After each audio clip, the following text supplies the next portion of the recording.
Попладневни вести во 16. Денеска гледаме. 30 дена притвор за директорката на гостиварскиот комуналец и за уште две лица. Владата прогласи кризна состојба следните 30 дена. Попладнево министри во Гостивар. Водата во Гостивар останува забранета. Агенцијата за храна и ветеринарство ги проширува анализите. Индијската председателка во дводневна посета на Македонија. Бизнес релациите и можните инвестиции во фокусот на средбата со Селјановска Давкова. Силно невреме предизвика поплави и штети во Делчевско. Франција подготвува забрана за малолетници за користење на социјалните мрежи.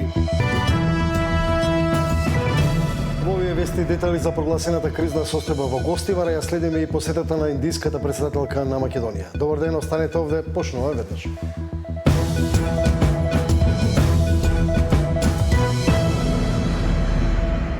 Владата прогласи 30-дневна кризна состојба на подрачјето на Гостивар. Оценките се дека локалната самоуправа не може да се справи со настанатата состојба и заради тоа е донесена ваквата одлука за побрза координација на институциите за ставање на водоснабдителниот систем во функција обезбедување вода за пиење во најкраток можен рок. А основното јавно обвинителство од Гостивар денеска побара 30-дневен притвор за директорката и за уште две лица. Неофицијалните информации велат дека притвор веќе е одреден. 30-дневен притвор добија директорката на јавното претпријатие Комуналец и двајца раководители во претпријатието, затоа што гостиварци речиси 20 дена пиели и користеле вода загадена со фекалии. За сега според обвинителството, токму тие тројца се одговорни за епидемијата што го зафати Гостивар и ги преполни болниците со пациенти со симптоми на труење. Директорката на јавното претпријатие Комуналец во Гостивар заедно со техничкиот раководител како и раководителот за водовод во претпријатието се осомничени за тешки дела против животната средина и загадување. Минималната казна затвор за ова кривично дело изнесува 4 години, меѓутоа со закон не е утврдена максималната казна затвор. Тие денеска беа спроведени тука во Гостиварскиот суд. Скандалот се разоткрива по анонимна дојава на 16 јули, кога од обвинителството наредиле итно да се излезе на терен. При извршениот увид, инспекторите констатирале дека на местото има поставени 3 потопни пумпи, од кои 2 се уште работеле. На 16 јули од страна на МВР како дежурен јавен обвинител бев известена дека од страна на загрижени граѓани е пријавен настан дека во селото Вруток во водоводниот систем се пренесува вода од надвор, со што се загадува водата во водоводниот систем со кој се снабдува целиот град. Утврдено е дека пумпите се во функција и во моментот на извршување на увидот со истите пумпи се извршува внесување на вода од каналот со непреработена вода внатре во водоводната преливна комора, кажа обвинителката. Тоа значи дека пумпите поставени уште на 25 јуни со цел да се тестира притисокот непречано работеле се до 16 јули цели 20 дена. Преку потисни црева поставени низ преливниот отвор, заматената и штетна вода со бактерии од отворениот канал се сливала директно во затворениот систем и комората од каде што со вода за пиење се снабдува целиот град. Лабораториските анализи на мустрите покажале шокантна слика. Инспекторите на терен утврдиле дека водата во каналот била и со око видливо нечиста. Во отворениот канал на водата измерено енормно закадување од речиси 2500 колиформни бактерии, иако максималното дозволено е само 50. На денешниот брифинг, тимот од 5 обвинители кои работат на случајот на прашањето дали од предпријатието можеле на своја рака да ги постават пумпите без одобрение од општината, еден од обвинителите одговори дека на осомничените најверојатно би им била потребна потврда и соодветна документација од општина Гостивар. Сепак, обвинителот нагласи дека за градоначалникот за сега нема никакви докази за вмешаност во епидемијата. За сега овластени лица со него направиле само разговори и составиле службена белешка. Истрагата ќе треба да утврди дали одговорност има и кај директорот на Гостиварската болница, бидејќи не алармирал порано за симптомите на труење кои нагло се зголемиле.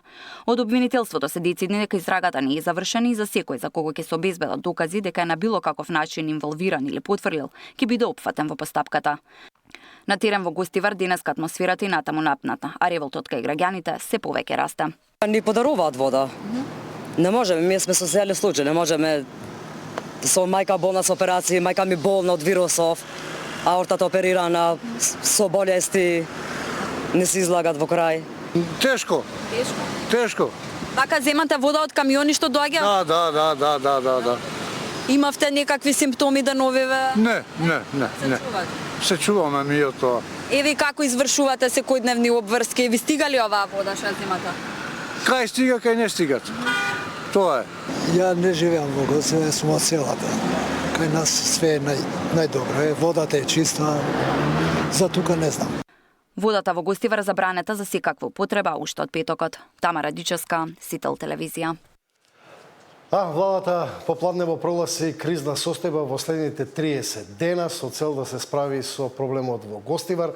Попладнево е најавено присуство и на неколку министри од кризниот штаб кои што ќе ги анализираат состојбите во Гостивар. На линија треба да имам Катерина Нешкова.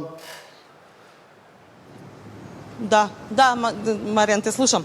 Да, Кате, кој се попладнево ќе биде во Гостивар и зошто е одлуката на владата за прогласување кризна состојба? Да, така е.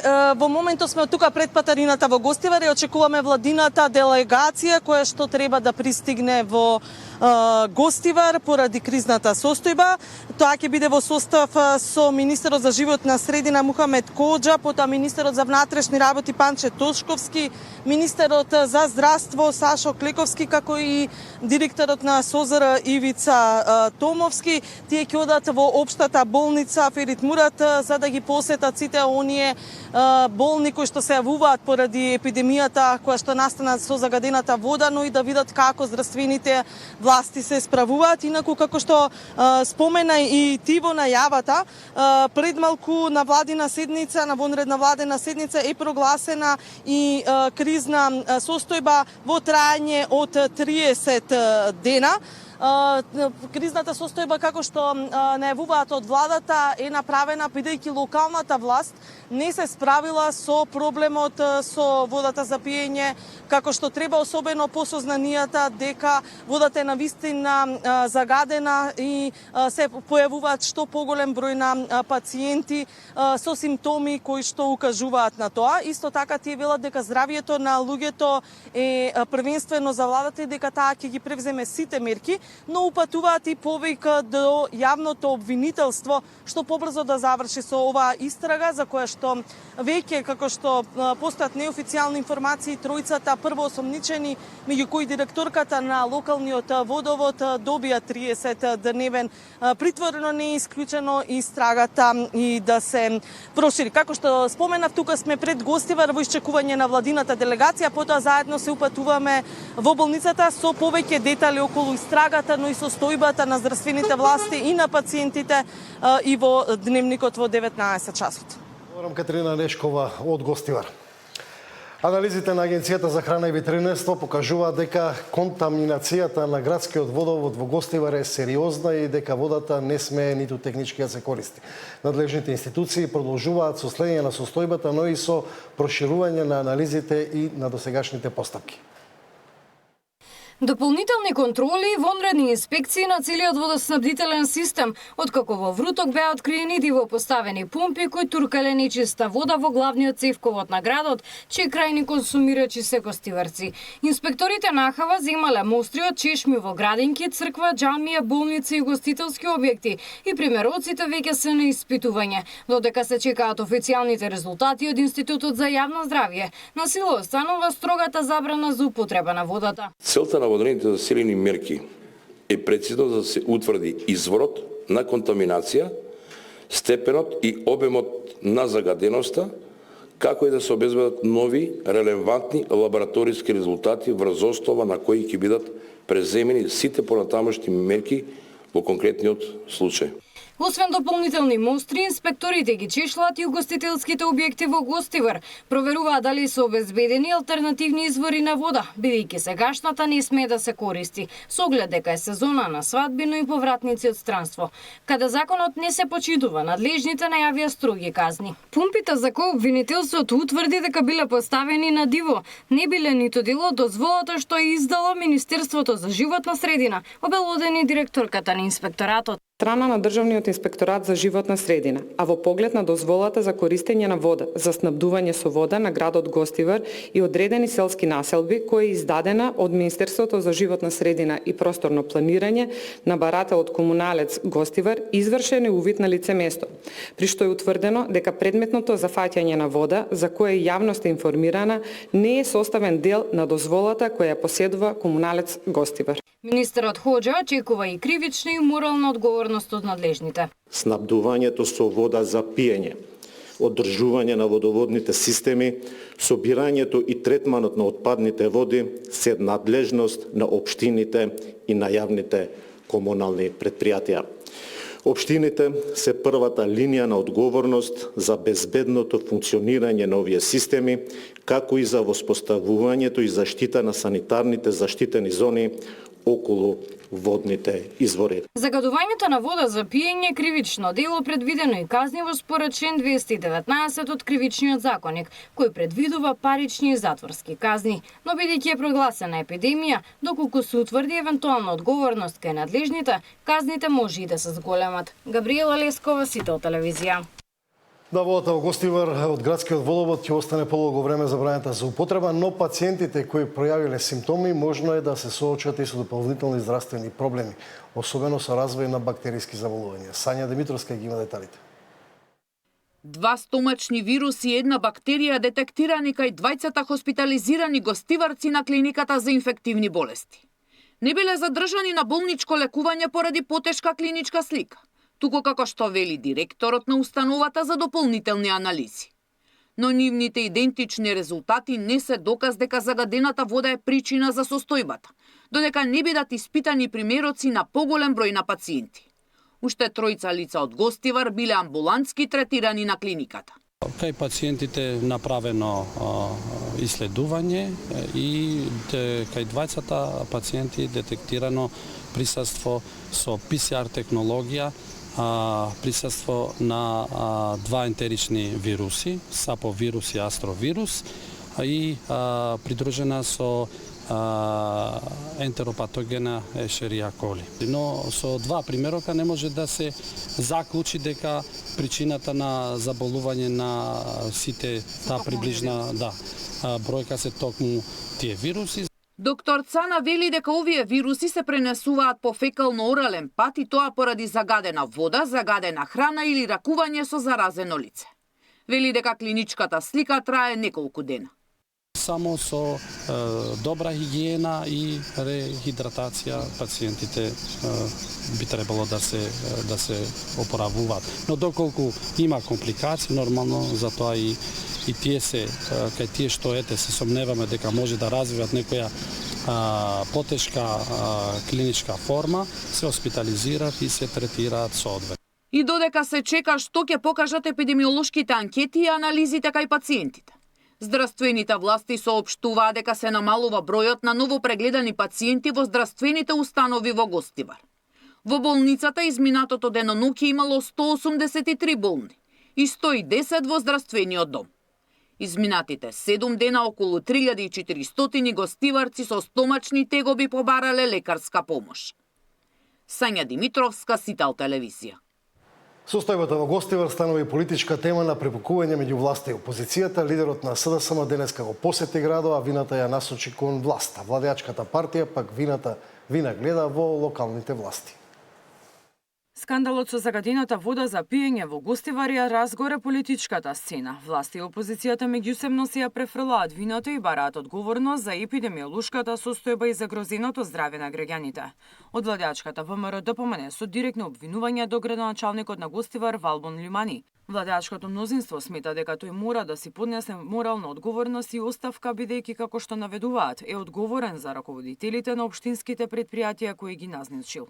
Дали мислат дека затоа што е нивен кандидат треба да го штитат?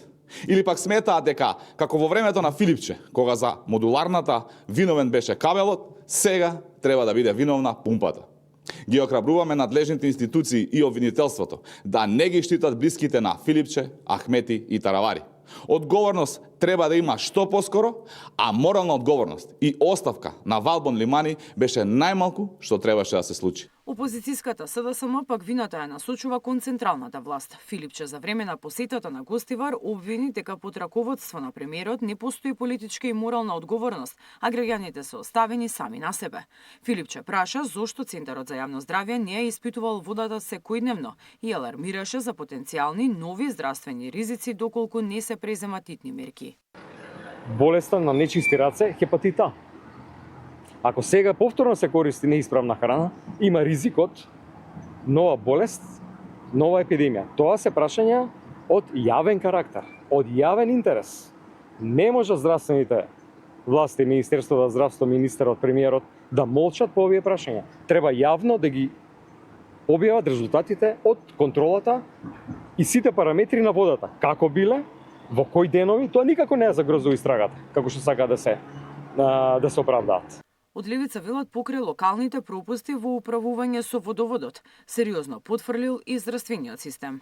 Овој случај го оценија како резултат на децениска партизација на институциите.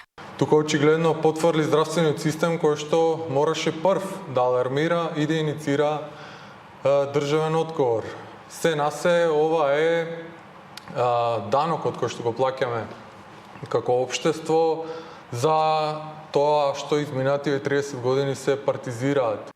Со писмен став се огласи од коалицијата Вледно, од каде соопштија дека ги поздравуваат мерките кои се преземаат од страна на институциите и порачаа дека ќе има одговорност за состојбата во Гостивар. Секој што со дејствување или недејствување придонел за овој скандал мора да одговара пред правдата. Здравјето на илјадници граѓани на Гостивар беше загрозено како последица на негрижата и лошото владење, а ова не смее да помине без одговорност, како што се случувало многу пати во минатото. Очекуваме темелна, независна и сеопфатна истрага што целосно ќе го расветли случајот. Додека партиите го користат случајот за меѓусебни политички пресметки, жителите на Гостивар се уште чекаат конечни одговори од надлежните институции кој е вистинскиот виновник за загадувањето и кога повторно водата ќе биде безбедна за пиење. Мирјана Давидовска, Сител телевизија.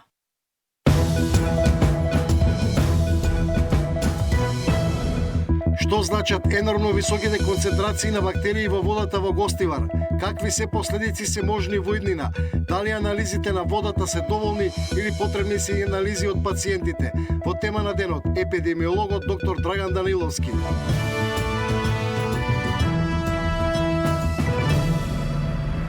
Председателката на Индија е во официјална посета на Македонија. Во разговорите со председателката Сињановска-Тавкова било договорено продолбочување на билатералните односи. Во овие вести Ивана Соколовиќ најдолга со деталите. Така е, Маријан, стартуваше дводневната посета на индиската председателка Друпади Мурму овде во Скопје, а домакин беше председателката Гордана Сиљановска-Давкова со највисоки државно-воени политички почести. Таа беше пречекана во вилата Водно, каде што следуваше билатерална средба помеѓу двете страни. Договорено е продлабочување на билатералните односи, Скопје и Њу Делхи да ги интензивираат односите во контекст на бизнис соработка и во таа насока во Скопје денеска допатуваа и 40 бизнисмени од Индија кои што ќе го предложат својот план за соработка и за евентуални инвестиции. Индиската председателка во Скопје се обрати во парламентот пред пратениците, оствари средба и со премиерот Мицкоски, како дел од незината посета на Македонија. Предвидено е таа утре да ја положи практично бистата, да ја постави бистата, како што рече, порака и поздрав од индискиот до македонскиот народ на Махатма Ганди, а ова дводневна посета ќе ја заокружи со посета на сите цркви, храмови во Охрид. Ова инаку прва посета на индиски председател на Македонија. Кои пораки се беа испратени од пресконференцијата овде во Скопје, гледаме во продолжение.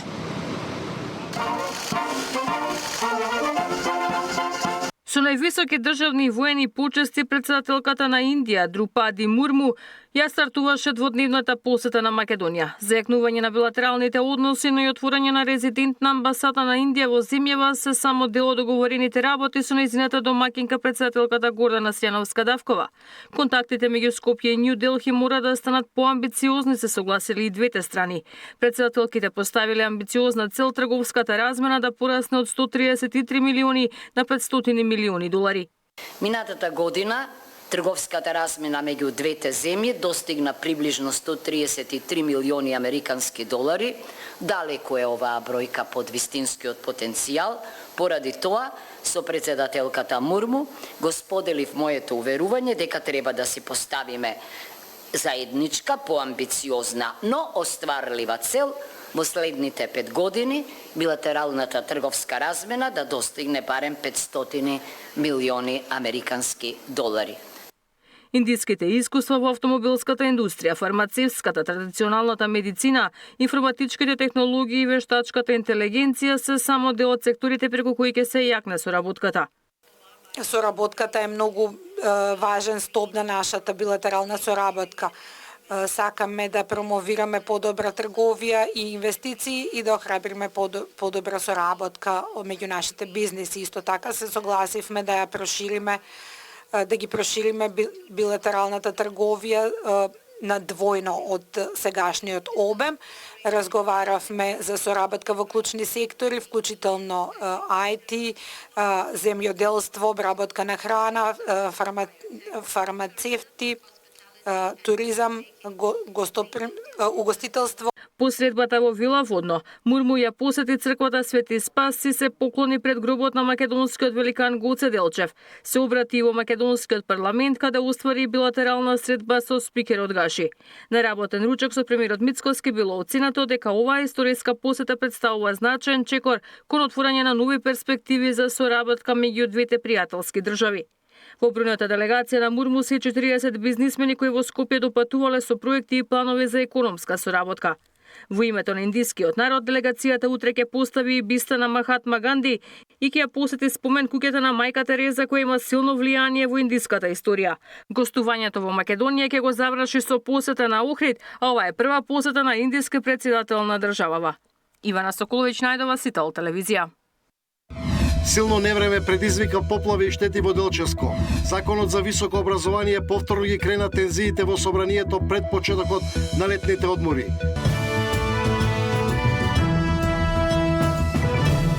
Да, силното невреме кое вчера го зафати Делчевскиот регион предизвика поплави, регистрирани се и материјални штети. Денеска локалните власти ги санираат последиците. Трајан Ристовски. Силно невреме проследено со пореен дожд и силен ветер вчера попладне го зафати Делчево, оставајќи зад себе низ оштетувања и прекини во електроснабдувањето. Од околу 19 часот градот остана без електрична енергија, откако невремето предизвика дефект на далноводот во близина на турските гробишта. Граѓаните пријавија и падната електрична бандера, а екипите излегоа на терен за отстранување на последиците. Најсериозен инцидент беше регистриран во централното градско подрачје, каде од стамбена зграда на кеот на река Брегалница силниот ветер откорна дел од либен покрив. За среќа во инцидентот немаше повредени. Днес не завршил за работа. Ја бех ту по терас, кај пукна соларното и плео на таму, кај тоа така беше и декој.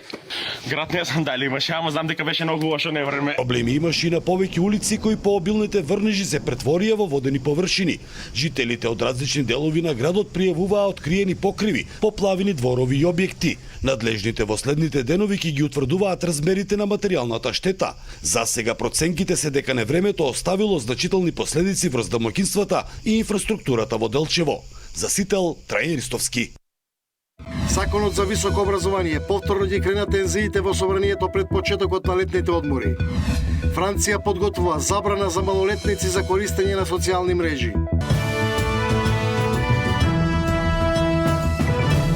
Законот за високо образование повторно ги крена тензиите во собранието пред почетокот на летните одмори. Даниел Василев.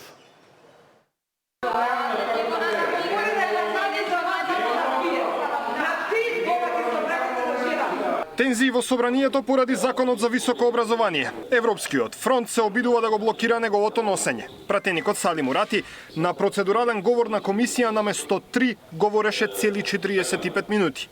Имаше голем број критики на процедурата која се води во собранието, бидејќи тврди дека не бил испочитуван деловникот за закажување на комисијата 5 дена претходно. Туку вели дека тоа било направено од денес за утре. 6 минути подоцна, само 6 минути подоцна.